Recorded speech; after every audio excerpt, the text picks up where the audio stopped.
This morning, a Buffalo Bills player is in the hospital in Cincinnati after collapsing on the field during the game against the Bengals last night.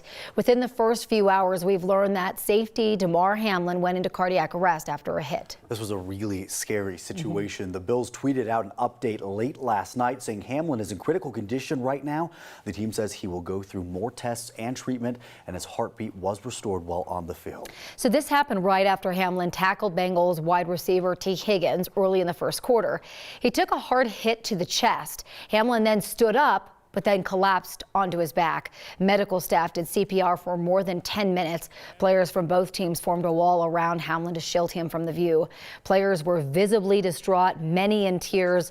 This went on for 30 minutes until Hamlin left the stadium in an ambulance. ESPN broadcaster said that his mother went with him in the ambulance. The NFL and coaches from both teams decided to call off the rest of the game.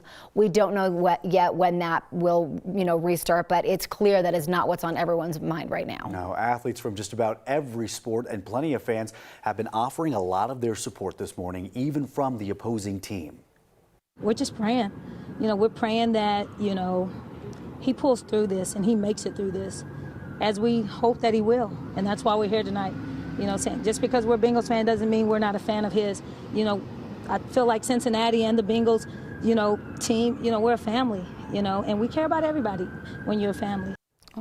And players from every other NFL team, including the Broncos, have also been sending out their support for Hamlin. Russell Wilson was one of the first to share on social media, tweeting he is praying for health and safety. Jerry Jeudy, Mike Purcell, Damari Mathis, and former Bronco and Buffalo Bill Emmanuel Sanders, of all people, all shared very similar messages. This was something we saw in that game last night. A lot of people took to social media right away to say, this man's life is more important than this game. Absolutely. Call the game. It took a long time for them to call that game. It did. And we still don't know exactly what sent Hamlin into cardiac arrest, but we did ask 9 Health expert and cardiologist Dr. Pyle Coley to give us some context here. She told us that the length of time medics performed CPR on Hamlin wasn't unreasonably long for a cardiac incident, and that trauma to the chest can trigger those kind of episodes. In this particular case, it's possible he had a direct trauma to the chest, and that's actually a condition called commotio cordis, where if you get a trauma to your heart, in the part of the cardiac cycle where the electricity is sort of resetting for the next heartbeat, that's considered the susceptible period. It can really set off a cardiac arrhythmia. And that period is like a millisecond. I mean, it's just a small moment in the rhythm.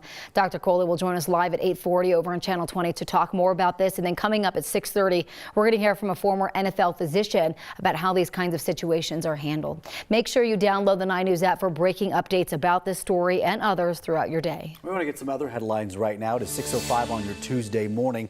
And this morning, a man is under arrest after police say he hit and killed a woman on I-25 early New Year's morning. She was on the highway because a rideshare driver left her there. That crash happened on I-25 near 144th Avenue around 12:30 a.m. on Sunday. Police in Thornton say a woman was in a rideshare car with friends whenever she got sick. Police say the driver pulled over on I-25 and the group paid and canceled the ride. Then the woman walked out into the road. Police say a driver in a dark truck sideswiped her and then kept going. Then another driver hit her when she was lying on the ground. That driver, though, did stop. Police arrested the driver of the dark truck yesterday after he came to speak with investigators.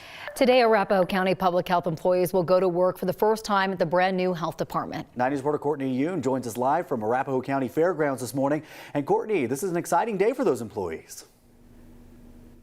Yeah, good morning, Jordan and Corey. You may remember that Tri-County Health dissolved at the end of 2022. Now Douglas, Arapahoe, and Adams counties are all operating their own independent health departments. Later on this morning, Arapahoe County will have an employee welcome celebration here at the fairgrounds. Tri-County Health fell apart after Douglas County's conservative leaders chose to break away over the department's mask mandate for schools early in the pandemic. Once Douglas County made moves to start its own health department, Adams and Arapahoe counties chose to start their own as well. It will cost money for each county to create their new departments. Doug Coe says taxpayers will be on the hook for around $2 million. Arapahoe County will spend $6 million. And in Adams County, budget allocations have been harder to nail down. An October budget presentation outlined a $10 million gap between operating expenses and revenues. This morning, Arapahoe County will meet to have an in-person all-staff meeting and orientation, and then they'll get to their new workspaces to kick off the new year. Back to you guys. So, Courtney, is this where the new headquarters will be at for the new health department there? I don't think so. There was a few other locations that they had on the press release today. I think we're trying to nail down exactly where it's going to be at, but I think here today they're just having an orientation and an employee meeting and just kind of celebrating the start of their own new public health department. Well, it's been quite the journey for sure. Courtney, thank you. Today in Washington, the House will vote on who will be the next speaker. Democrat Nancy Pelosi has been in that role since 2019. Now Republicans will take over. But as Bree Jackson reports, their top candidate is getting some pushback from within his own party. The new year brings a new Congress and a new Speaker of the House. With Republicans taking control of the lower chamber, Kevin McCarthy is vying to take over the position, even moving his things into the Speaker's office. Do you have the votes for Speaker tomorrow? Typically, 218 votes are needed to become the Speaker. There's nothing he's done to earn my vote. He's part of the swamp cartel. I hope we can come together and we get focused on what we got to do.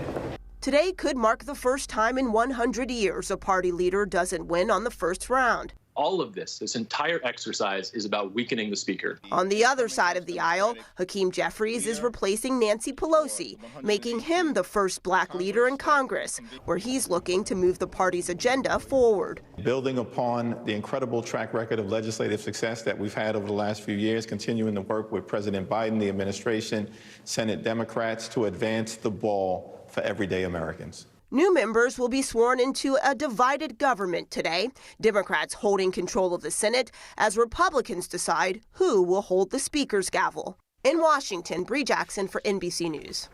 Social Security payments are going up higher than they have in more than 40 years. Roughly 70 million people will receive an 8.7% cost of living increase. That works out to be about $140 extra a month. There is some concern the increase could push some Social Security recipients over thresholds for other benefits like food stamps, rental assistance, and certain Medicare and Medicaid plans.